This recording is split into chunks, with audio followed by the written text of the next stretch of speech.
Here's a wild statistic. Studies show that nearly 60% of people repeat toxic relationship patterns throughout their lives.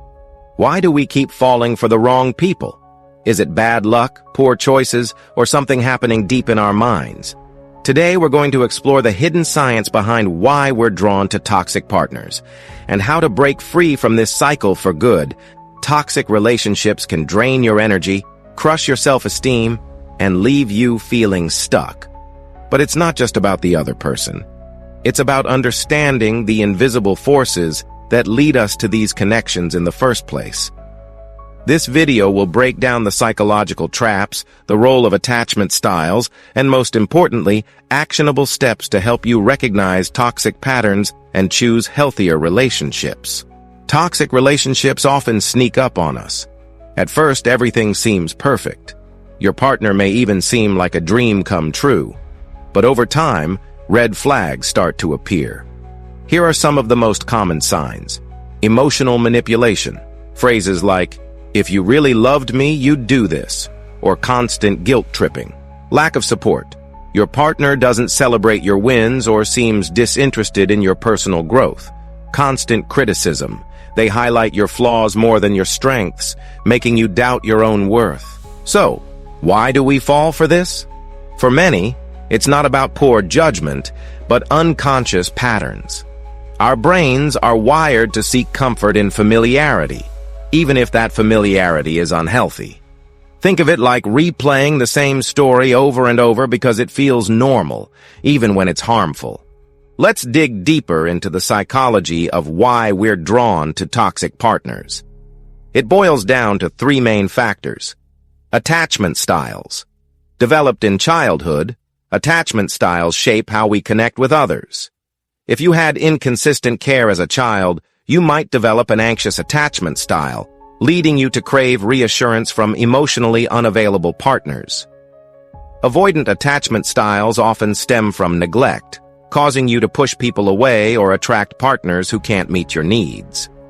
The comfort of familiarity. Your subconscious mind loves patterns even if they're negative. If you grew up in a chaotic or neglectful environment, your brain might associate instability with love.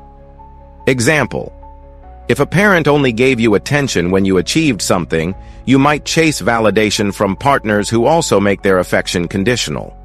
Fear of abandonment. Many people stay in toxic relationships because the fear of being alone feels scarier than staying with someone who mistreats them. This fear can trap you in a cycle of seeking validation from the very people who hurt you. Here's the kicker. Recognizing these patterns is the first step to breaking free. Awareness gives you the power to rewrite your story. So, how do we break this cycle? Let me share a powerful insight. It starts with you. Here are 3 actionable steps to take control of your relationship choices. Self-awareness is key. Take an honest look at your past relationships. Do you notice repeating patterns? Reflect on your childhood experiences. Did they shape your understanding of love and connection in unhealthy ways? Prioritize emotional well-being. Learn to set boundaries. Boundaries aren't walls. They're gates that protect your energy. Practice saying no to people who drain your energy, even if it feels uncomfortable at first. Seek support. Therapy can be a game changer for uncovering and healing past trauma.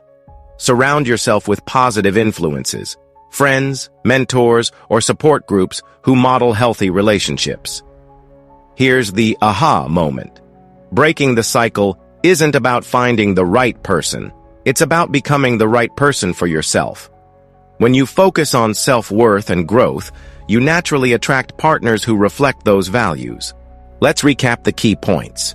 Toxic relationships often stem from familiar but unhealthy patterns shaped by childhood experiences and attachment styles. By recognizing these patterns, setting boundaries, and prioritizing emotional well-being, you can break the cycle. Remember, the journey to healthier relationships starts with the relationship you have with yourself.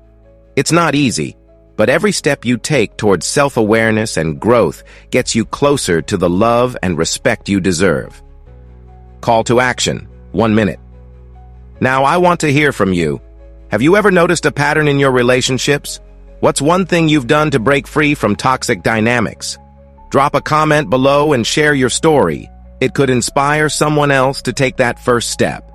Also, check out our next video where we dive into the fascinating world of attachment styles and how they shape our love lives. Don't forget to like, subscribe, and hit the bell icon so you don't miss any of our upcoming content.